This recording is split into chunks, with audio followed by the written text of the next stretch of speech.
Hey guys, my name's Eric and welcome to DigiClickHD. If you're in the market for a new smartphone, this might be one you might consider. I've never gotten a new smartphone on contract, just didn't like that. I would usually buy it outright. The only one I've ever gotten on contract was my very first smartphone, and that was the MyTouch 3G, this tiny little white phone. It was a 3-inch screen. I don't know the specs, but it was, I don't know, I loved the little thing from my very first smartphone. I loved it. Anyone else have one? If you did, leave a comment below. That'd be kind of funny. So getting back to the Vivo 5R, let's start off with the body and design. For $200, you get a very slick looking phone. It's 8.1 millimeters thin. It comes in two colors, either slate gray or lush gold, which is basically a black phone with a silver backplate or a white phone with a gold backplate. The overall design is very nice. It has curved edges. It's a solid body aluminum phone, and it comes with a case and a screen protector. So the processor I'm not totally familiar with, but it is a MediaTek 6753 1.3 gigahertz octa-core processor with 3 gigs of RAM. With having 3 gigs of RAM and being an octa-core, it seems very promising. So far, everything seems to work very well. Everything is very quick and snappy. The overall performance is great. I can't really complain. The speaker on this is a back-facing speaker. I just came from the HTC M7, which has front-facing speakers. Definitely a fan of the front-facing speakers because the volume and sound is coming directly at you. Even though this is a back-facing speaker, it gets a good amount of volume. There's no distortion. It's not tinny. And music and voice calls, like speakerphone, sound great. I've been able to enjoy YouTube videos and music with no complaints. So the screen on this is a 5.5 inch 1080p display. It comes in at 400 ppi. The screen overall brightness is great. I haven't had any problems really seeing it. In direct sunlight, it did get a little washed out, but still really no problems in overall seeing or doing anything on the phone. So the battery on this is a pretty significantly big battery. It has a 3150 milliamp hour battery, which should pretty much last you all day. It does also come with quick charging. So I've never had a phone that had this big of a battery and it had quick charging. So I was really interested in testing it out to see if it would last all day and how fast it would charge. On that note, I took some screenshots and did a little testing on the very first day. Testing this, I got 11 hours, 57 minutes, and 27 seconds. When I got at 1%, I plugged it into the quick charger and it started up the stopwatch. At the start, I was at 1%. 50 minutes later, I was at 45%. Or an hour and 44 minutes later, I was at 86%. At 2 hours and 20 minutes in, and I was at 95%. Another half hour later, or 2 hours and 50 minutes, I was at 100%. So testing the battery and the quick charger, I was actually pretty impressed, especially going from the 1% to the 45. In less than an hour and 50 minutes, you got almost half the battery charged. It seemed to slow down after about the 50% mark, and that might be because it's regulating the power to make sure it doesn't overheat. Because you notice, especially at the very last 5%, it took a half hour for it to charge up that last 5%. I initially got about 12 hours of use, and that was moderate use of like opening up Spotify, watching YouTube videos, going on Facebook, social media, Instagram, looking up a couple things on Google and the web browsing, and using talk and text. Even if you are a heavier user, you're still probably going to get probably 8 hours. Even if you do need a charge, you can quickly charge it, especially if it's under that 45%. If you say you have 10% and you need to really charge it, you're going to get it within a half hour. You're going to probably be close to at least 35-40%, and you'll be pretty much set to go wherever you need to go out for the night. So one feature this phone does have is an emergency power mode. So say that you're down to the last 10 or 20% and you know you're not going to be able to get to a charger and you want to make sure that you absolutely have a working cell phone.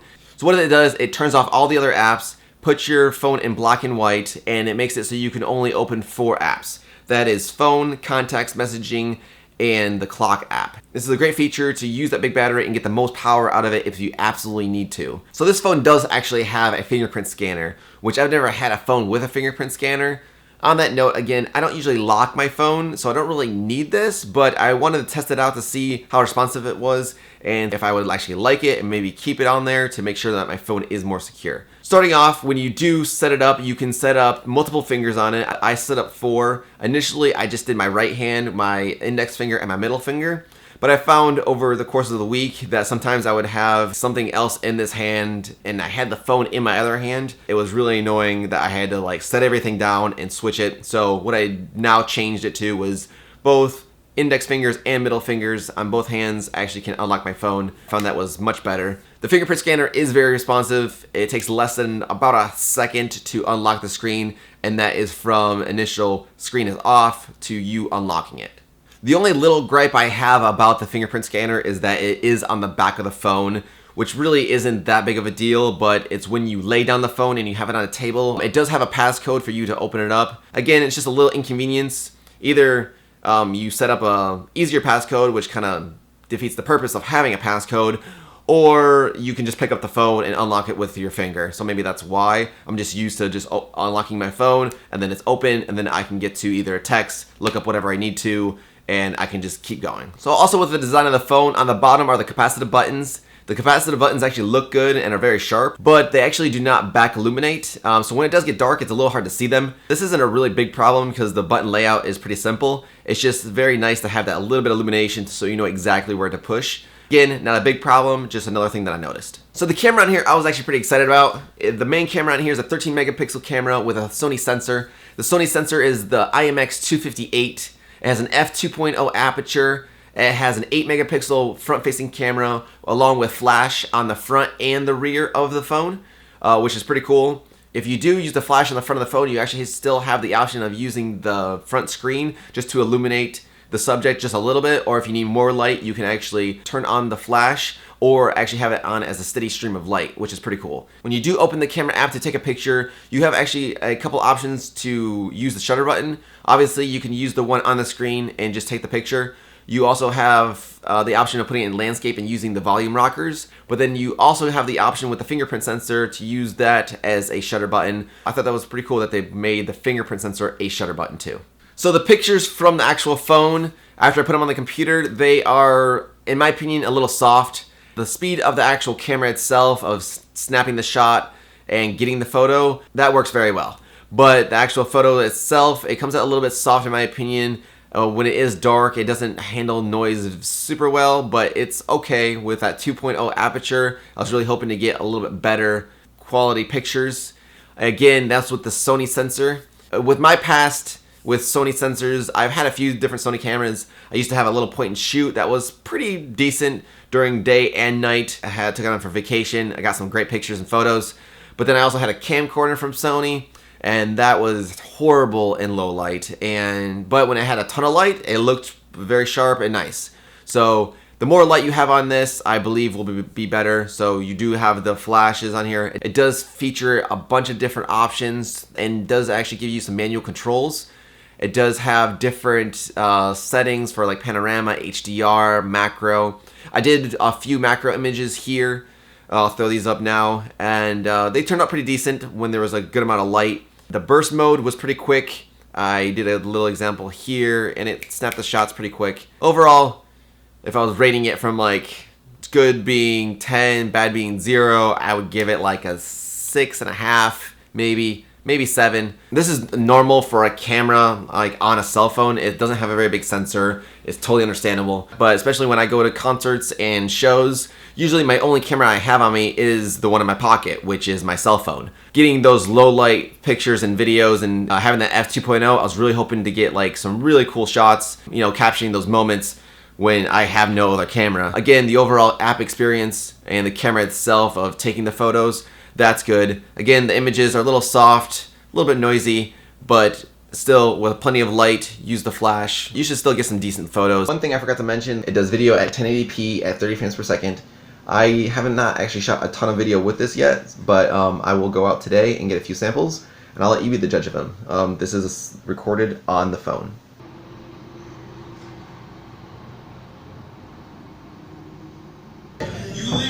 Yeah. Go hardcore, man. As hard as you can. Hard as you can. Yes. Wait. Wait for it. I don't know if you can do that.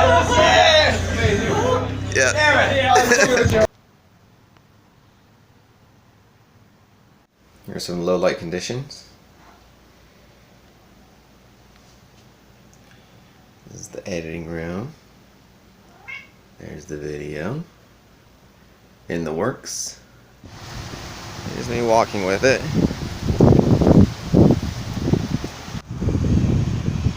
So you can see some colors.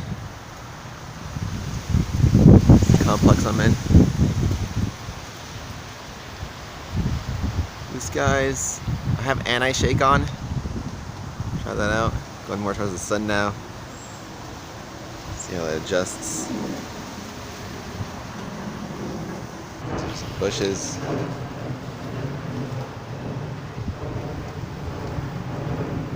Is that bad?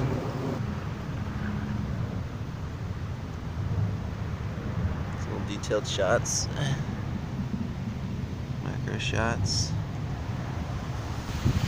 Autofocus seems to be alright. So, there's a couple little tests. Not sure how this looks. Probably blown out now because of the sun, but yep. Alright.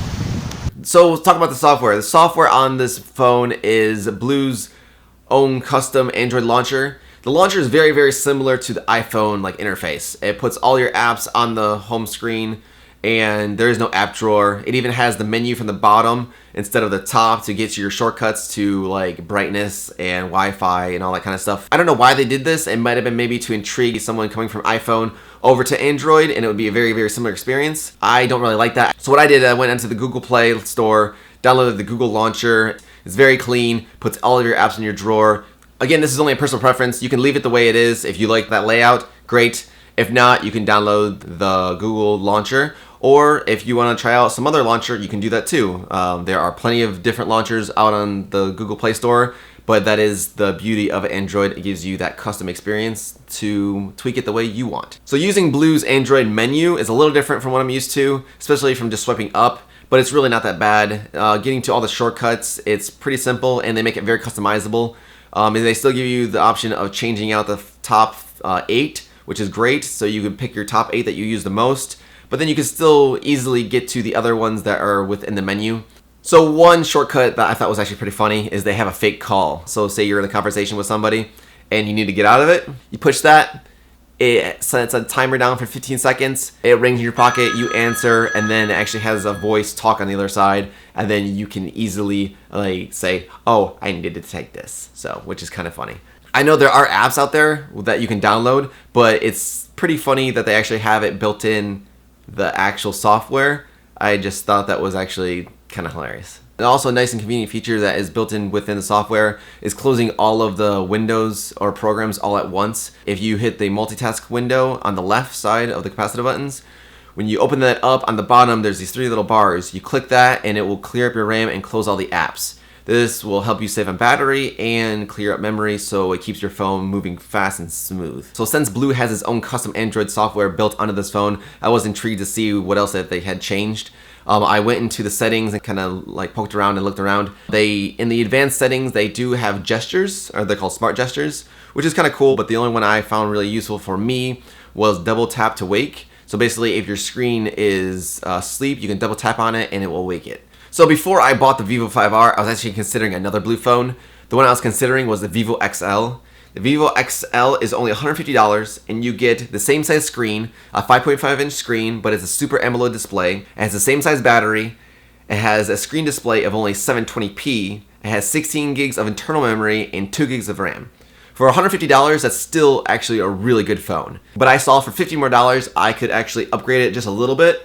So for $50, I got a better screen resolution, I doubled the internal memory, then I also got 1 more gig of RAM, and I got all of that for $50, which is pretty awesome. So that was just one other option that Blu has. Blu does have a ton of other options of phones, depending on what you are looking for. They have plenty of good phones for really cheap, going from like $50 to $60. And they actually have other phones that have huge batteries that will last even longer, and those go for maybe $300 or $400, all depending on what you are looking for. I would recommend definitely going over to their site, check out some of their phones, read up on them a little bit, and if you're interested in any of them, go over to Amazon.com, you can buy them there. If you are interested in buying the Vivo 5R, I know at the moment they are selling it at Best Buy too, so you can check it out there. Okay, so that's pretty much all I have. I do recommend the Vivo 5R for anyone looking into it. I've had a great experience with it. Again, my only first experience with the Blu phone. The Vivo 5R so far has been great. I really enjoy it. Okay guys, so thanks for joining me in this review of the Vivo 5R. If you did like it, throw a like on there. I would appreciate it. If you think this would help somebody determine if they want to buy this phone or not, share it with them.